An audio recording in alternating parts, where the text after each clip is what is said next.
Good morning and good afternoon. This is Cindy Elliott from Esri. I am joined here in Redlands with my colleagues Laurence Latrico, Alex Martinek, and Helen Thompson. On the line with us as well today is Gary Sankery and Mike Johnson from Minneapolis and John Linehan from upstate New York.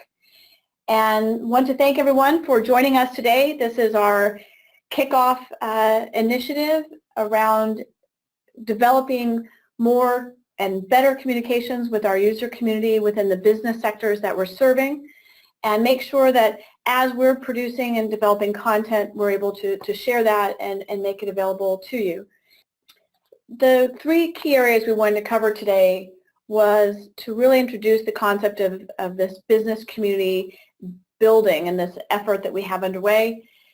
Wanted to share the key highlights coming out of UC San Diego 2017 and especially how to get involved in the upcoming year, both regionally as well as the main UC in San Diego next year.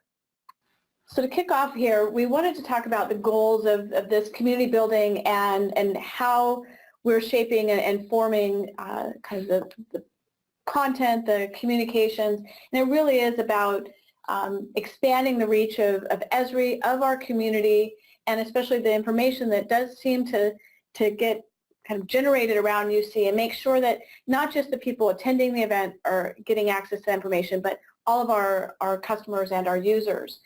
And create venues and formats in which users are encouraged to share information amongst themselves, share with partners, share with Esri, and we'll learn more and more about how to do that here. And deliver this information not every week and every day, but deliver a very structured effort on a quarterly basis like you're experiencing today, and the follow-up that you'll have from today related to emails, webcasts, newsletters, and such. And the goals, of course, is to help you. This is really a community that's intended to be built for you or strengthened with you, and make sure that as a community there's a higher voice or increased voice of community, of users back to Esri, back to our partner community, and making sure that we're helping you get the most out of your investments with Esri and technology. But ideally, we hear a lot when we go out to events and when we're at user about the value of networking with peers and learning from peers, best practices and ideas and tricks and tips to get the most out of your ArcGIS environment. So making sure that we're helping foster and enabling more and more peer-to-peer engagement there. And finally, this last point, through this effort, we all hope that we're being able to provide more resources to you and to your organization to investigate and or resolve inquiries that come out of the community, whether that's individual or collectively as a group, that we feel like this is a way that we can help make that happen. And before we move forward, I wanted to open the mic up to my colleagues, both remote and here in Redlands, and ask if there's anything else that you would want to add as it relates to what you're hoping we can do through this initiative. I think one of the important things is for us all to recognize the growth that the commercial sector is going through. It is the fastest growing sector amongst Esri at the moment, and it's very much regarded as the future. And these types of events from UC to the stuff we're doing today is intended to help you be a participant in shaping that future. So to echo Cindy's invitation, please give us your feedback through all the different channels that we're going to talk about today. Hi, Cindy and Helen. Hello, everyone. This is Mike Johnson. I'll just really compliment the group on, I think, capturing the sort of heart of what we're trying to accomplish in this forum. Many of you who have been to the user conference or have not been to the user conference know that that is an example of a forum Esri likes to create in order to build opportunities for people of common interest around geographic technology, to meet each other, to learn from each other. And this is a really, I think, powerful extension of that forum. While Esri is happy to facilitate the forum, the most successful examples of forum like these really come from highly engaged members of the community of ArcGIS users and JS users in general. So I think to Helen's point, we've seen a lot of interest in introducing geographic methods and spatial analysis into the way businesses operate and how they evolve their organization. And it's an extremely exciting time. It's also an important time for practitioners like you to share with each other best practices and experience that allow your colleagues to introduce those ideas and practices into their organizations at an accelerated rate. So I encourage all of you, as did Helen and Cindy, to really engage in forum like these to bring to each other, as well as to Esri, some great ideas about how we can continue to help you achieve your goals and help the whole community grow to be an even stronger voice. Thank you, Mike. Yeah. Hey, Mike, this is John Lenahan. Thanks, Cindy, for the opportunity. I think just to add to that and from my area of responsibility, I think really being able to offer and work with the community to consider and think about and share implementation best practices across the group of us, I think is a great opportunity and also a great challenge that I'd like to ask all of you to bring up ideas and ask us for input as a member of that, and we'll bring everything we can in terms of our experience and what we've seen on the ground in terms of helping move this forward. So look forward to it and happy to participate. To continue here, I wanted to take a minute to reflect back on 2017 and San Diego, share information, but also lead you all through a process to get that information if you don't already have access to it or brought it in.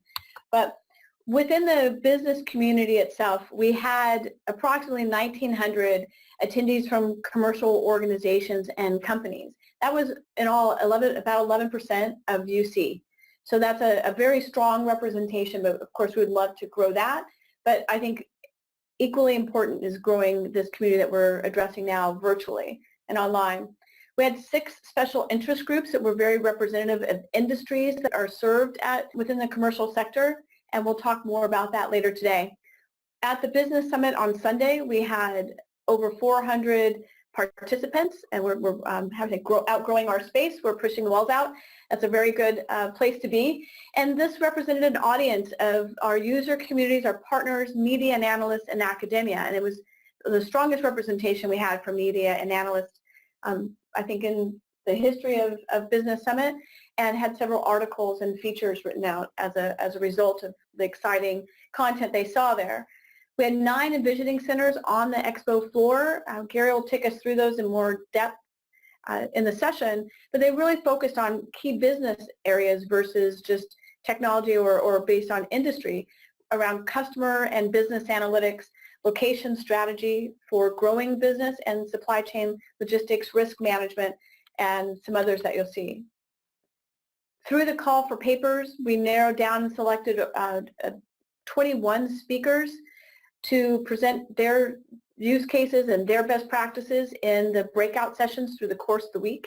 We'd like to encourage more and more of that participation, and again, that peer-to-peer and that sharing of best practices, sharing of what's working for you. At the Commercial Social on Tuesday evening, we had a beautiful evening around the pool at the Hilton.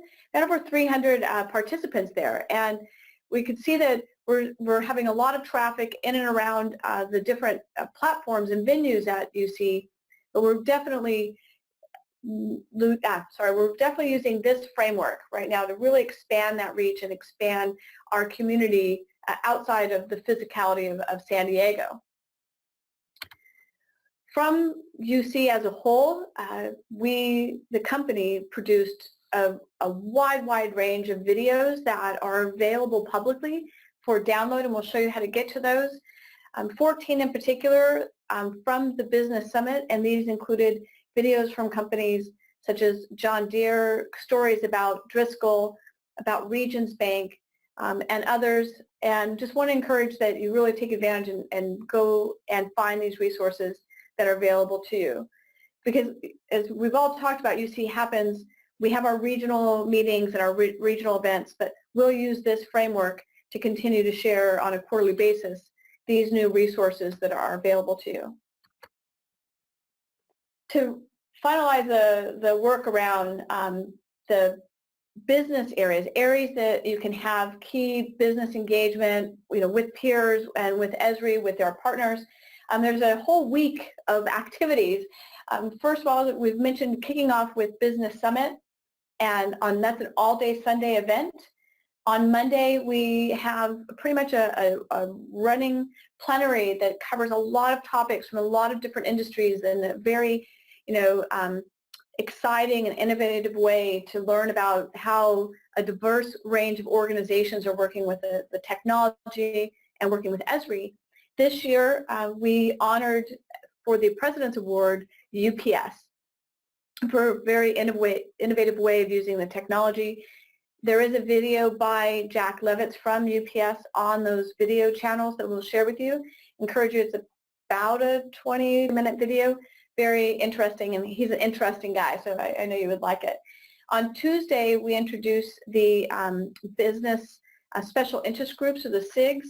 They span the industries that we cover, and we close the day, as we mentioned before, with our social. But throughout the week, we have the Commercial Island, or the Expo, and the Envisioning Centers. Those happen on the big exposition floor in the Convention Center. And you can see here just very quick representations of the interactive nature of these environments, being able to get access to the expert resources from professional services, solutions engineers, business development, product marketing and product development teams, and do these one-on-one, very, very intimate settings to have the conversations that are most of interest to you. Again, and our goal is to package the most of that information and bring it out into an environment that you can take advantage of and get access to. And of course, there's a wide range of other access points that are available to you, including the technical sessions, including Family Night. A lot of customers and users bring their families and really enjoy San Diego. So not that you have to come to San Diego to get the benefit of much of the information, but it definitely is a once-in-a-lifetime experience, or once in a year-long experience. I just went through my first UC, and it was quite an exciting week. With that, I'd like to transition the conversation to Helen and have her talk, and Alex, about some highlights from the Business Summit this year. Thanks, Cindy. So the Business Summit continues to grow. We started Business Summit in 2001 and had less than 100 attendees. This year we broke through 400.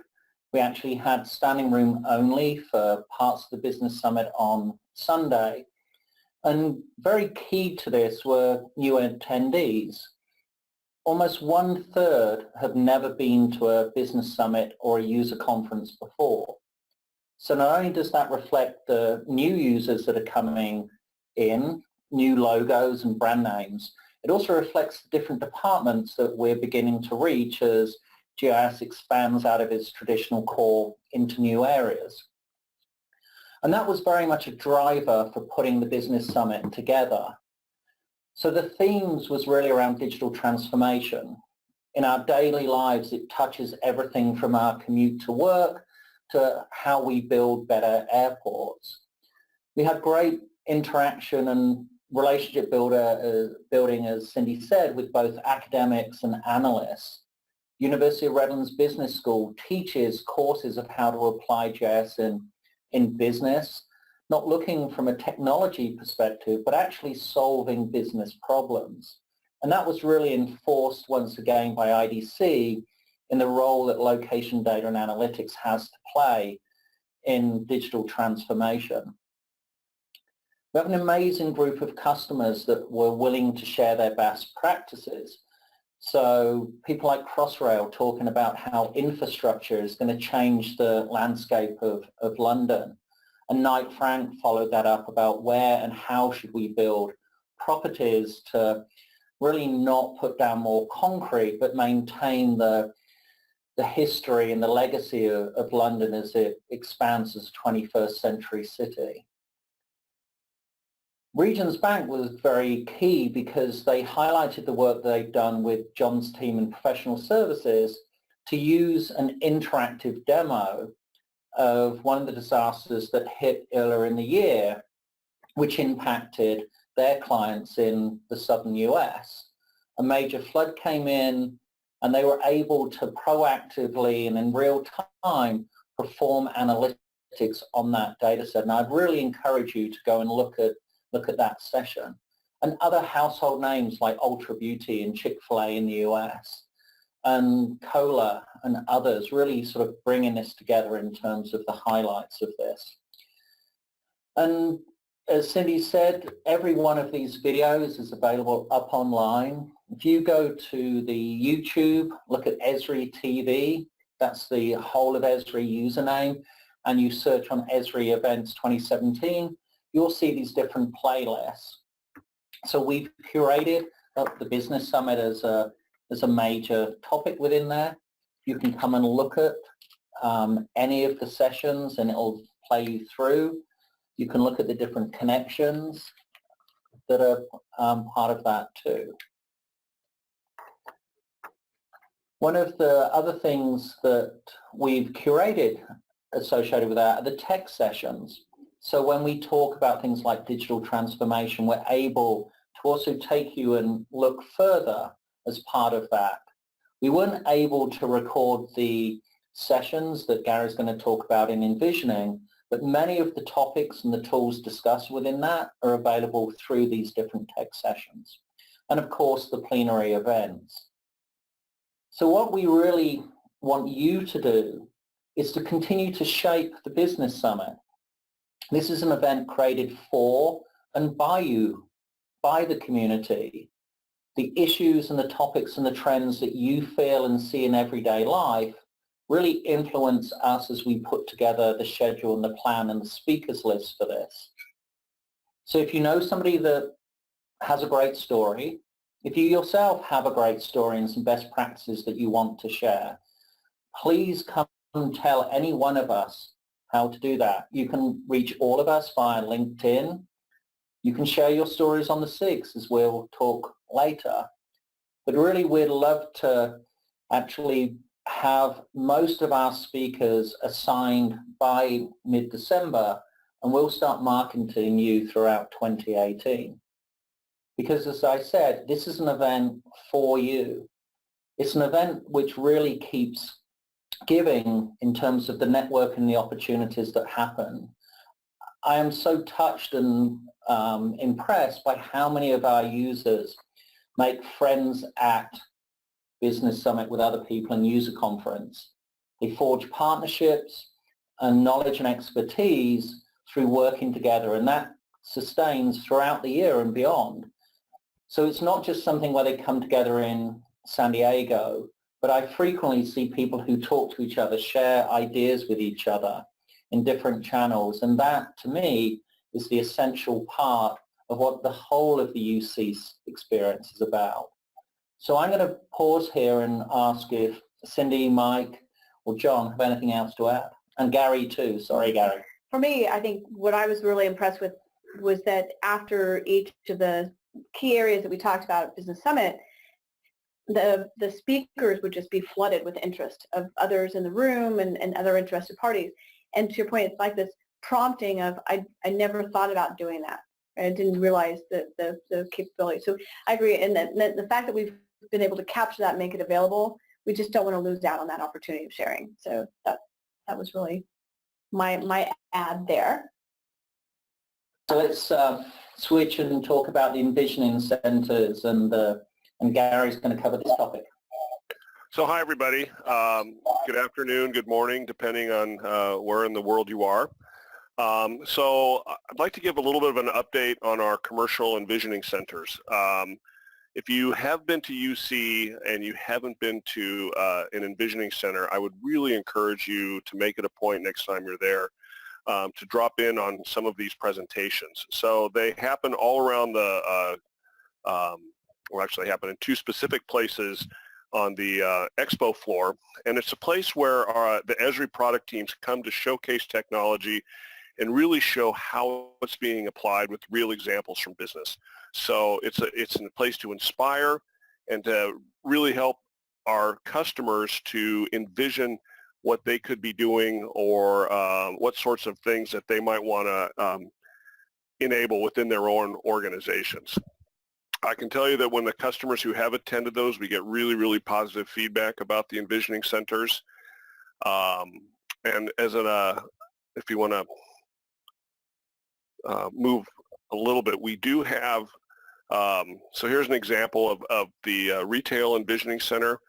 And we do these, it's more than just the commercial sector that does these. What I want to do today, we don't really have the time to go through and give you all of the presentations, but what I'd like to do is provide the highlights that I thought were most applicable for the commercial standpoint, and then make this offer that if you see anything in here, or if anything sparks your interest even a little bit, the team, Cindy, Helen, myself, Alex, we would be only too happy to set up a time offline when we can do the demo or do the presentation for you and your team, arrange a private showing, if you will, and sort of cover the points so that you can learn more about in more detail what we're talking about.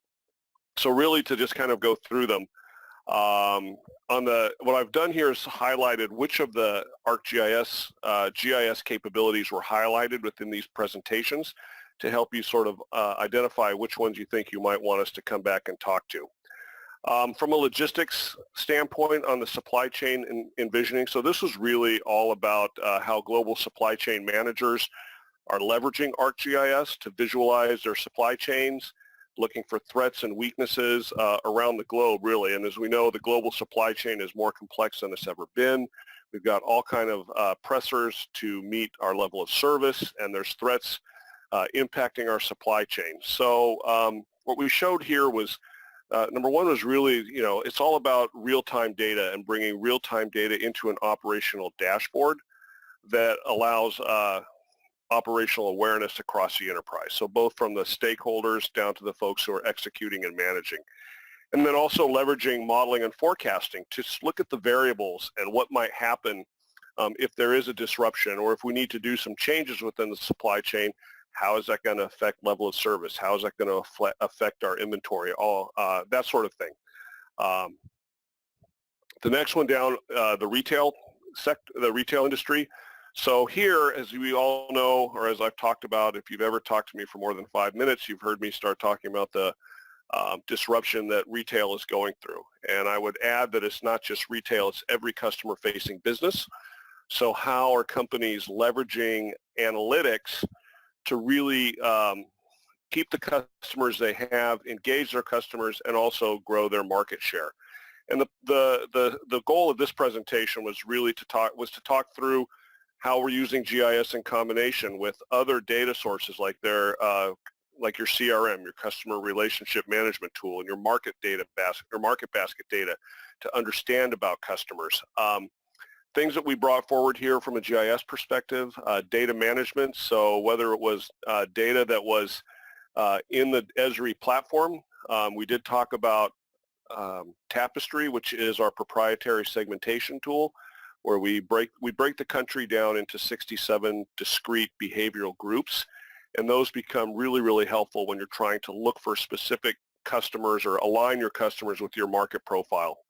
And also bringing in disparate data. So I can bring in data from a number of different sources that describe different things. For, the simplest example would be, weather, product, and the location of a store. But because I have a location in all of those data sets, creating that unstructured join to be able to bring those data sets into one place and derive analysis from it, and being able to perform the spatial analytics against it to identify how close, how far, how they cluster, that sort of thing. And then bringing segmentation and personalization, which is a key capability today for any customer-facing business, to understand at a very localized, precise level who their customers are and where they're coming from. On the real estate side, we had a really great presentation about the new technologies today that are driving the digital transformation in real estate. We know that the real estate is in a digital, like most of us, we're in this middle of this digital transformation. So doing things like, how can I present information and data about potential sites to my customers, to my clients in a way that's compelling and engaging. So some of the technologies that were highlighted were things like drone to map. So being able to, using a drone, create images of either a building or a block or a neighborhood, and then quickly creating an augmented reality by rendering those images into a model where customers can interact, they can move around, we can see, what are the sight lines for this particular site, what's the visibility from the street, that sort of thing.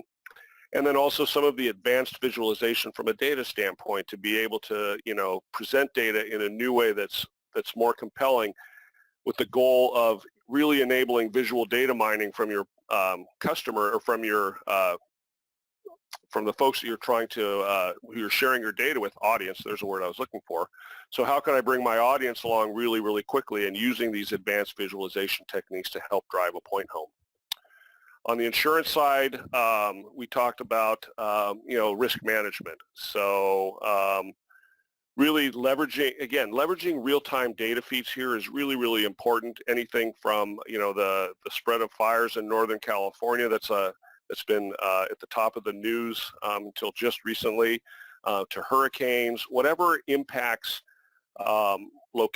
these things impact locations, so understanding how that impact, what's the scope, how severe, and then being able to take real-time measurements from within the area that these places are impacted. So having folks on the ground who can stream data back to the enterprise that's location-centric to drive things like stakeholder engagement, to get the understanding of where I need to leverage my resources, risk mitigation, that sort of thing. And also taking that to the next level with modeling and forecasting again here. So if I understand all of the various risks that might be occur in a given location, being able to, number one, understand the risk assessment, and then what kind of mitigation plan can I create, so should something happen, that I can protect my customers and their assets. Facilities management. So this was a really interesting one that we get a lot of discussion about, which is the Smart Workplace, an indoor platform for GIS. So really, this is about taking all of the capabilities that we talk about in GIS, the ability to capture, analyze, visualize data geographically, and doing that within the four walls of a facility or a store, and tracking things like customer movement or team member movement, where inventory is, where assets are within that store, in order to understand how my customers and how my team members are moving and interacting within my physical locations. Then I can start to do things like understand what is, in a retail context, what is the most valuable real estate in my store. So when I want to talk to one of my vendors about a in-store marketing campaign, where they want to put that, and what's the best way to get revenue from that, all the way to warehouses, trying to understand what is the most efficient way to route product through the warehouse, and do we have bottlenecks, and where do those bottlenecks occur, and where do I have things that linger too long, that sort of thing. This is one too, I think, from an indoor mapping I just want to highlight from a mobile device streaming, that IoT is really important from a GIS perspective, because all of the indoor mapping capabilities are based on devices transmitting location, which is really at the end is really a big part of the whole IoT discussion. That's a lot of data. But being able to take those data points and either look at them in a heat map to aggregate them, or look at them over time, or look at how things are moving and transporting, is how I'm going to make sense of all of this IoT data, and I believe has application to a lot of the other business areas that we've discussed. And finally, on the business intelligence side of the coin, so we had a presentation about immersive data visualization. So I talked a little bit about that in retail, but this is really taking it to the next level. So when I talk about advanced visualization and 3D and virtual reality, looking at data in a new way. So for example, instead of a two-dimensional map of crime statistics by zip code, I could create a three-dimensional map of the city with stacks to show within, a stack of data and then showing by color band the type of crime. So now as I rotate and interact, I can now intersect three different data points in one map and be able to understand, it gives a compelling way for me to interact with that data.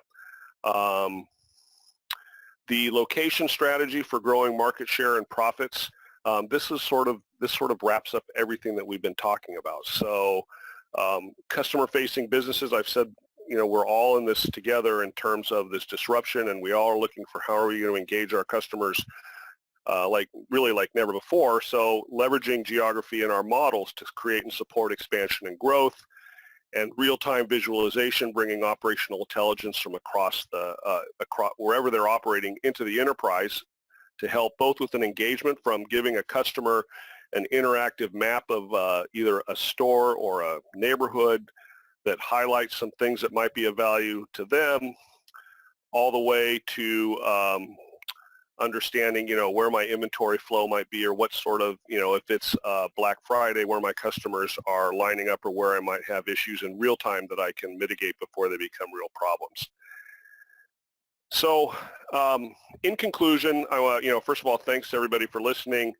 Our Envisioning Center topics are all posted on the UC calendar. So as you prepare for UC next year, be sure to look for the presentations. And we do have for each one the title and the abstract, so you understand a little about what's going to be talked about.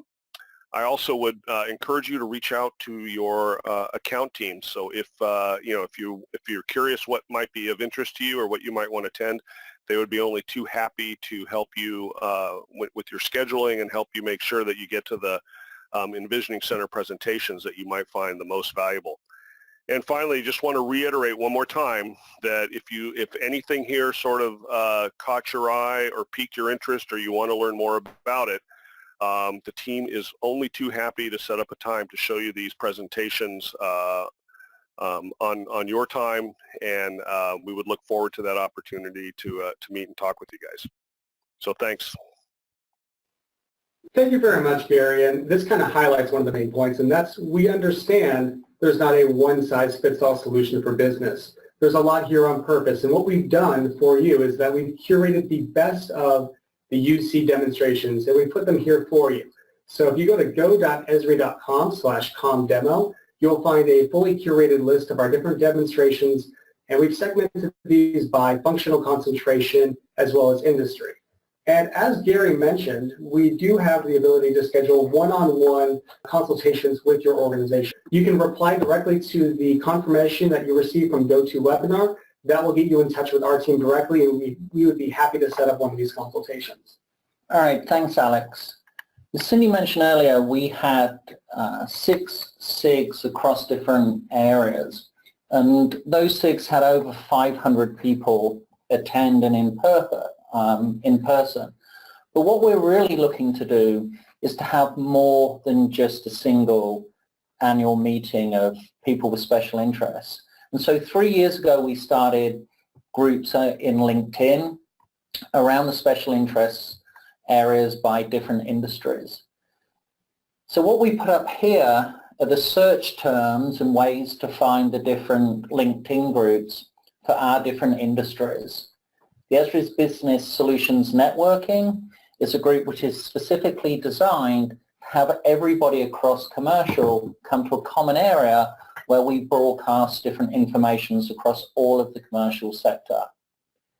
Similarly, for banking and insurance, real estate and retail, and there are new groups being developed for manufacturing and supply chain, which will be on LinkedIn shortly. So I'd encourage all of you to join those groups. Those groups are great communities, and they're communities which in many cases are managed and hosted by more than just Esri. And please ask to join them. Many of them are managed and curated. They're all open, so you just basically apply to join, and you should all know how to do that. And what I want to do is hand over to Gary, who's going to talk in more detail about the aspirations of these online forums.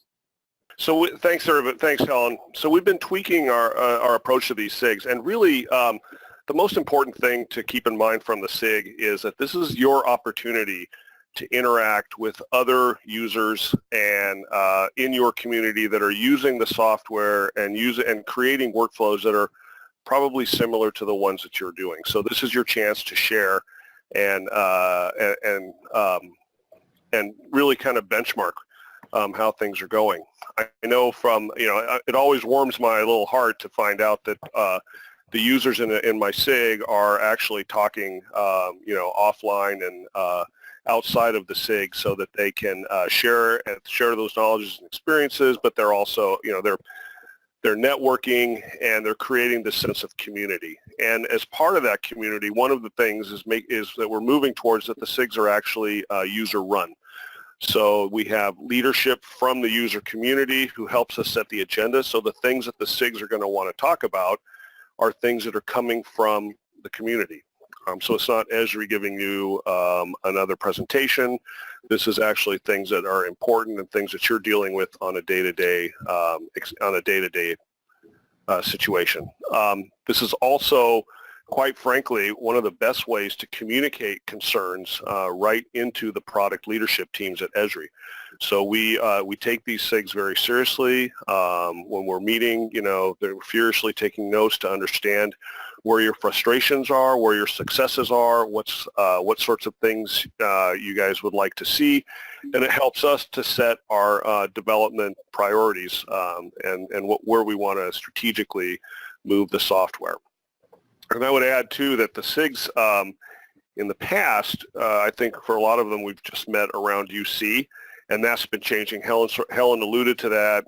We are now, for most of them, are having, even though we only meet face-to-face once a year at UC, we're having 3 or 4 calls around UC, virtual meetings, just so we can keep that conversation going and keep people engaged and keep bringing content to both to share knowledge and to keep our users connected and keep our sense of community going throughout the whole year. Great, Gary. Thank you very much. And as we kind of wind down today's session, wanted to introduce Laurence Latrico. She's going to talk to us about, today a lot of our conversation has been around UC and UC 2017 and thinking about UC 2018. Wanted to ask Laurence to give us some insights to upcoming dates and deadlines as it relates to UC 2018. Hi everyone. You should have received today an email from the Esri 2018 conference team to submit your presentation for the call for presentation. This year it closes a bit early, it closes on November 17. So please look at that email, and if you haven't received it, let us know. You can also get to that information online on the user conference website. So go to esri.com/UC. If you scroll down, you'll see a button called Learn More on GeoNet, and you'll see that information on our GeoNet network. So you've got this year a few questions to help you guide your abstract. What advantage did GIS give you? And most of all, everybody's talking about geospatial analysis. How did you use it? What kind of results did you get? So that's the kind of answers that's going to help the community learn what you did, how you did it, and what kind of results you got from it. One thing I want to add here is that even if you don't know yet if you'll be attending UC, or there's a question you haven't been before, I really encourage you to still take advantage of this call for papers and call for best practices. Even if you end up not coming, but that information, you're interested in sharing that with other users, maybe we can use it in a more regional aspect that's more closer to home and closer to where you're at. But don't hesitate to still submit your abstracts and your ideas. Happy to consider them even if we need to do it more on a more regional basis.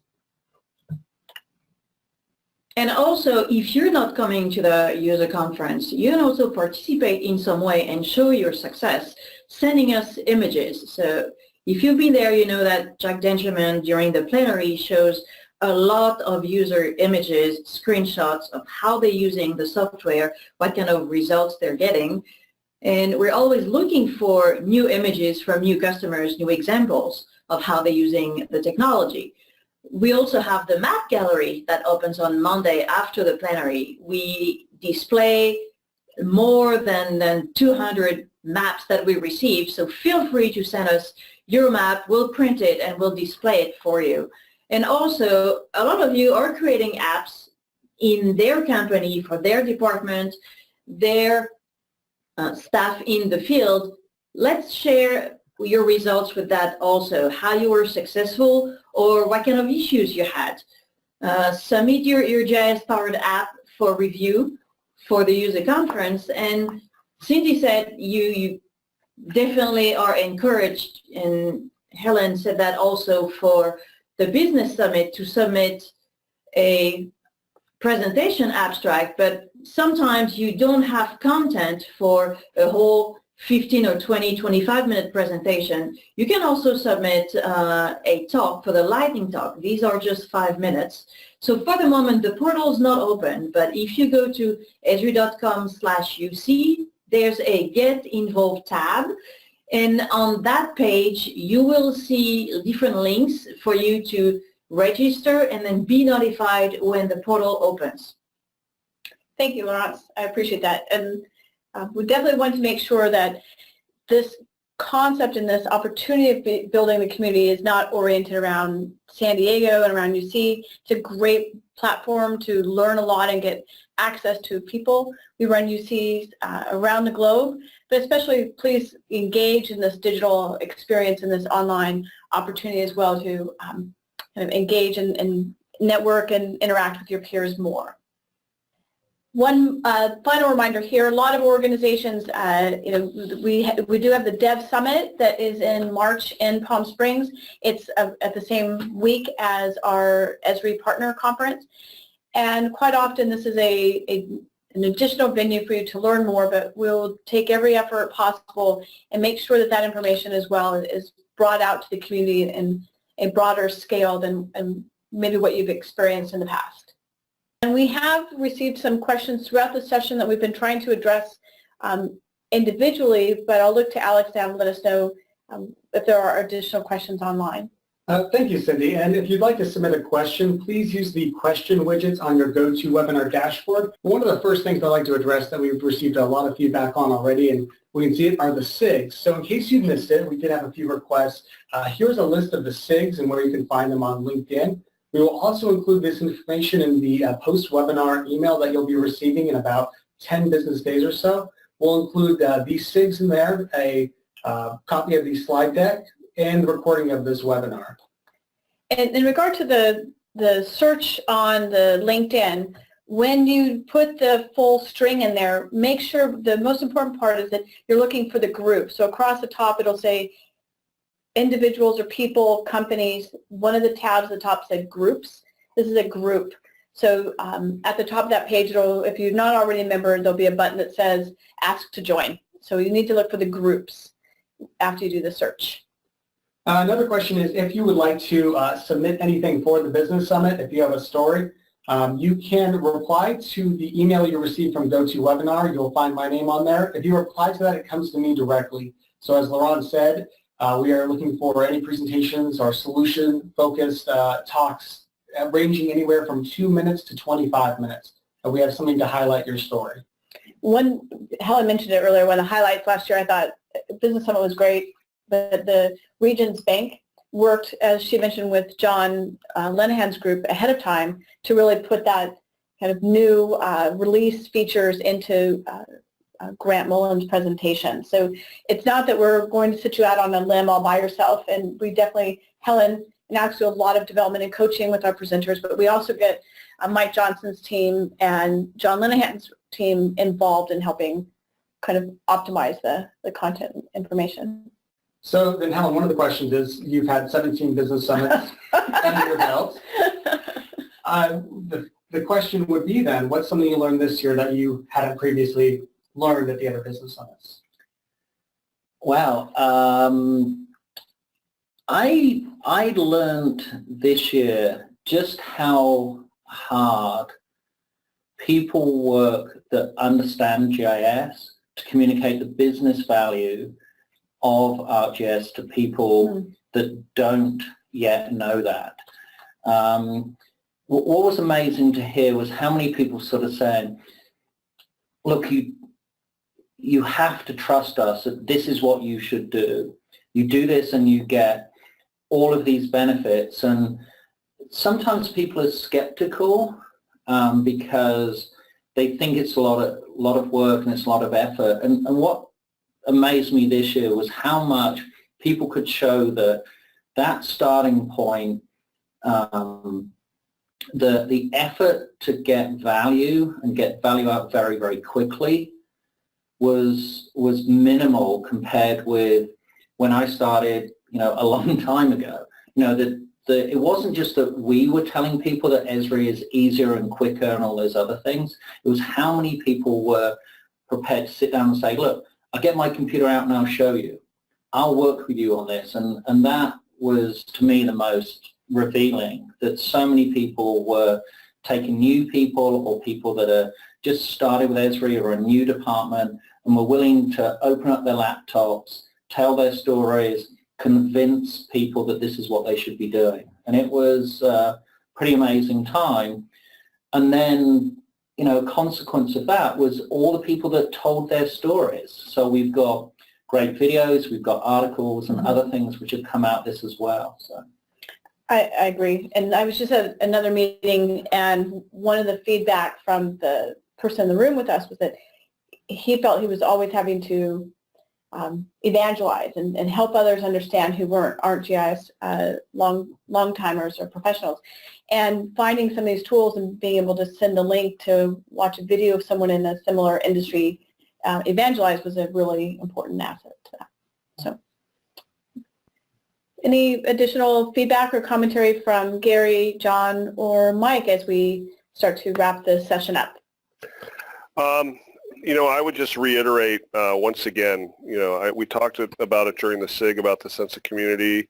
We talked about it at the very start with the business summit, but really from a personal growth standpoint, what I always get out of our UC, and then which is what I like about the SIG, because it kind of helps to carry that forward, is this building of community and collaboration that happens across organizations, and how there's insights, and really, especially today, which has never been more important to have quick, actionable insights against really massive data sets, but how folks are leveraging geography and putting the lens of geography against these data sets to be able to get to faster insights. And then, to Helen's point, how they're sharing them with other people from other organizations and within their own organization to just kind of raise the bar for the whole group. So I think that's pretty cool, and it makes it fun to attend and to be a part of this community. So the whole idea of the Map Geek, I just love that, because I think it's like we have a little secret over here, and we're sharing it without the organization, and all of a sudden we're looking like geniuses. Very nicely put. Very nicely put. Well, thanks so much. I want to thank everyone on the call for participating and helping fuel this this desire to build a community at greater magnitude. And to Helen's point, and Gary, I think reinforcing with everyone it's the moment now. I think we're in a position collectively to add strength and kind of unity around the community as a whole, and very specific as it relates to business industries. And look forward to continuing to build this out. And to please do not hesitate in reaching out to any of us and letting us know if there's something more that you would like to see in these meetings. Our goal is to have the webcast quarterly. Our next one would be in January. And we want topics and that you're interested in hearing from, speakers you may want to hear from within Esri, from the partner community, and from the user community itself. So please let us know you're most interested in learning more about. Thank you.